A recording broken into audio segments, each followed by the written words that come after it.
Hello friends, welcome back to my channel Chinnada Manassu. ನೀವು ಎಲ್ಲ ತರಹದ ಪಕೋಡವನ್ನು ನೋಡಿರ್ತೀರ, ಆಲೂ ಪಕೋಡ, ಆನಿಯನ್ ಪಕೋಡ ಎಲ್ಲ. ಆದರೆ ಇವತ್ತು ನಾನೊಂದು ವೆರೈಟಿ ಪಕೋಡ ಜೊತೆ ಬಂದಿದ್ದೀನಿ. ಅದನ್ನೇ ಪನ್ನೀರ್ ಪಕೋಡ ಜೊತೆ. ಇದು ತುಂಬಾ ಸ್ಮೂತಾಗಿ, ಟೇಸ್ಟಿಯಾಗಿ, ಈಸಿಯಾಗಿ ಮಾಡಬಹುದು. ಮನೆಗೆ ಯಾರಾದರೂ ಗೆಸ್ಟ್ ಬಂದಾಗ ಈಸಿಯಾಗಿ ಕೇವಲ 10 ನಿಮಿಷದಲ್ಲೇ ಮಾಡಬಹುದಾದಂತಹ ರೆಸಿಪಿ. ಫ್ರೆಂಡ್ಸ್, ಯಾರ್ಯಾರು ನನ್ನ ವಿಡಿಯೋ ನೋಡ್ತಿದ್ದೀರಾ, ದಯವಿಟ್ಟು ನನ್ನ ಚಾನಲನ್ನು ಸಬ್ಸ್ಕ್ರೈಬ್ ಮಾಡಿ, ಪಕ್ಕದಲ್ಲಿರೋ ಬೆಲ್ ಐಕನನ್ನು ಕ್ಲಿಕ್ ಮಾಡಿ. ನಿಮಗೆಲ್ಲ ನೋಟಿಫಿಕೇಷನ್ ಬಂದು ತಲುಪುತ್ತವೆ. ಇದನ್ನು ಈ ಥರ ಕೆಚಪ್ಪಲ್ಲೇ ಡಿಪ್ ಮಾಡಿ ತಿಂದರೆ ತುಂಬಾ ಟೇಸ್ಟ್ ಇರುತ್ತೆ. ಹಾಗಾದರೆ ಮಾಡೋದು ಹೇಗೆ ನೋಡೋಣ ಬನ್ನಿ.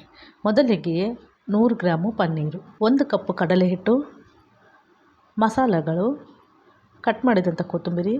ಮೊದಲಿಗೆ ಒಂದು ಬೌಲನ್ನು ತಗೊಂಡು 1 ಕಪ್ಪು ಕಡಲೆ ಹಿಟ್ಟು ಹಾಕಿ, ನಂತರ ರುಚಿಗೆ ತಕ್ಕಷ್ಟು ಉಪ್ಪನ್ನು ಸೇರಿಸಿ, 1 ಚಿಟಿಕೆ ಸೋಡಾ ಪುಡಿ. ಜಾಸ್ತಿ ಸೋಡಾ ಪುಡಿ ಬೇಡ, ಎಣ್ಣೆನ ಹೀರ್ಕೊಳ್ಳುತ್ತೆ, ಸ್ವಲ್ಪ ಸಾಕು. ನಂತರ ಇದು ಧನಿಯಾ ಪೌಡರ್ 1 ಸ್ಪೂನು, ಖಾರದ ಪುಡಿ 1 spoon, chat masala 1 spoon, garam masala 1 spoon. ಇದನ್ನೆಲ್ಲ ಹಾಕಿ ಚೆನ್ನಾಗಿ ಮಿಕ್ಸ್ ಮಾಡೋಣ. ಇದೆಲ್ಲ ಮಸಾಲ ಹಿಟ್ಟಲ್ಲಿ ಚೆನ್ನಾಗಿ ಬೆರಿಬೇಕು. ಈಗ ವಿಸ್ಕರ್ ಸಹಾಯದಿಂದ ಈ ಎಲ್ಲ ಮಸಾಲಾನ ಚೆನ್ನಾಗಿ ಹಿಟ್ಟಿನ ಜೊತೆ ಕಲಿಯೋವರೆಗೂ ಮಿಕ್ಸ್ ಮಾಡಿ. ಇದೆಲ್ಲ ಮಿಕ್ಸ್ ಆದ ನಂತರ ಸಣ್ಣಗೆ ಮುಂಚೆನೇ ಕಟ್ ಮಾಡಿ ಇಟ್ಕೊಂಡಿದ್ದಂತಹ ಕೊತ್ತಂಬರಿ ಇದನ್ನು ಮಿಕ್ಸ್ ಮಾಡಿ ಚೆನ್ನಾಗಿ. ನಂತರ 1 ಗ್ಲಾಸ್ ನೀರು ತೊಗೊಂಡು ಸ್ವಲ್ಪ ನೀರು ಹಾಕ್ತಾ ಕಲಿಸ್ಬೇಕು. ಒಂದೇ ಸಲ ಭಾಳ ನೀರು ಹಾಕಿದರೆ ತೆಳುವಾಗುತ್ತೆ, ಹದ ಗೊತ್ತಾಗಲ್ಲ. ಈ ಥರ ಹದ ಬರೋವರೆಗೂ ಚೆನ್ನಾಗಿ ಮಿಕ್ಸ್ ಮಾಡಿ ಒಂದು ಅರ್ಧ ಗಂಟೆ ಸೈಡಿಗೆ ಎತ್ತಿಟ್ಕೊಳ್ಳೋಣ. ಈ ಥರ ನೆನೆಯೋಕ್ಕೆ ಬಿಡೋದ್ರಿಂದ ಎಲ್ಲ ಮಸಾಲೆಗಳು ಹಿಟ್ಟಿನ ಜೊತೆ ಫ್ಲೇವರು ಚೆನ್ನಾಗಿ ಮಿಕ್ಸ್ ಆಗಿರುತ್ತೆ. ಈಗ ಇದಕ್ಕೆ 1 ಸ್ಪೂನು ಅಕ್ಕಿ ಹಿಟ್ಟು ಜಸ್ಟ್ ಆಪ್ಷನಲ್, ಇದು ನಿಮ್ಮ ಇಷ್ಟ, ಬೇಕಿದ್ರೆ ಹಾಕ್ಕೊಳ್ಳಿ, ಇಲ್ಲಾಂದ್ರೆ ಇಲ್ಲ. ಈಗ ಅಕ್ಕಿ ಹಿಟ್ಟು ಹಾಕಿ ಚೆನ್ನಾಗಿ ಮಿಕ್ಸ್ ಮಾಡೋಣ. ಚೆನ್ನಾಗಿ ಕಲಿಬೇಕು ಅಕ್ಕಿ ಹಿಟ್ಟು ಜೊತೆ. ಅಕ್ಕಿ ಹಿಟ್ಟು ಹಾಕೋದ್ರಿಂದ ಚೆನ್ನಾಗಿ ಕ್ರಿಸ್ಪಿ ಬರುತ್ತೆ.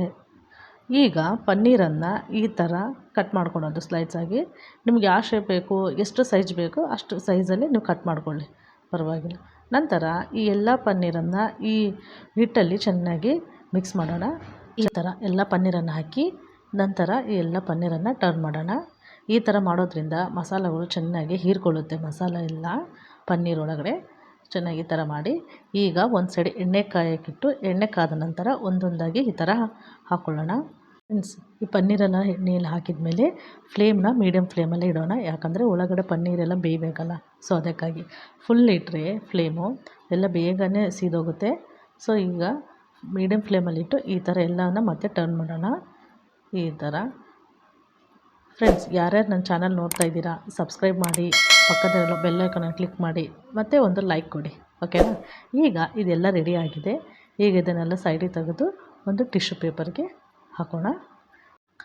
ಈಗ ಇನ್ನೂ ಉಳಿದ ಪನ್ನೀರನ್ನು ಮತ್ತೆ ಹಾಕೋಣ. ಈ ಥರ 1 ಬೈ 1 ಹಾಕಿ, ಅದೇನು ಅಂಟ್ಕೊಳ್ಳೋದಿಲ್ಲ. ಚೆನ್ನಾಗಿ ಈ ಥರ ಎಲ್ಲ ಹಾಕಿ ಸ್ವಲ್ಪ, ಅದೇ ಹೇಳಿದ್ನಲ್ಲ ಮುಂಚೆನೇ, ಮೀಡಿಯಮ್ ಫ್ಲೇಮಲ್ಲೇ ಇಡಿ, ಚೆನ್ನಾಗಿ ಬೇಯಬೇಕು ಇದೆಲ್ಲ. ಈ ಥರ ಟರ್ನ್ ಮಾಡಿ ಮತ್ತು ಈ ಥರ ಎಲ್ಲ ಟರ್ನ್ ಆದಮೇಲೆ ಈಗ ರೆಡಿ ಆಗಿದೆ ನೋಡಿ. ಈಗ ಈ ಎಲ್ಲ ಪನ್ನೀರ್ ಪಕೋಡನ ಈಗ ಒಂದು ಪ್ಲೇಟ್ಗೆ ಸರ್ವ್ ಮಾಡಿ. ಈಗ ರೆಡಿ ಆಗಿದೆ ಪನ್ನೀರ್ ಪಕೋಡ. ಇದನ್ನು ಮಕ್ಕಳಿಗೆ, ದೊಡ್ಡವರಿಗೆ, ಮನೆಯಲ್ಲಿರೋ ಹೆಣ್ಮಕ್ಳು ಸಹ ಎಲ್ಲರೂ ತಿನ್ಬೋದು. ಈ ಪನ್ನೀರಲ್ಲಿ ರಿಚ್ ಆಫ್ ಕ್ಯಾಲ್ಶಿಯಮ್ ಇರೋದ್ರಿಂದ ತುಂಬಾ ಆರೋಗ್ಯಕ್ಕೆ ಒಳ್ಳೆಯದು. ಮಕ್ಕಳಿಗೆ ಒಮ್ಮೆ ಈ ಥರ ಮಾಡಿಕೊಡಿ, ಚೆನ್ನಾಗಿ ತಿಂತಾರೆ. ಒಮ್ಮೆ ಟ್ರೈ ಮಾಡಿ ಹೇಗೆ ಬಂತು ಅಂತ ನನಗೆ ಕಾಮೆಂಟ್ ಮಾಡಿ ತಿಳಿಸಿ. ಓಕೆ ಫ್ರೆಂಡ್ಸ್, ಮತ್ತೆ ಮುಂದಿನ ವೀಡಿಯೋದಲ್ಲಿ ಭೇಟಿ ಆಗೋಣ. Thank you for watching this video. Bye.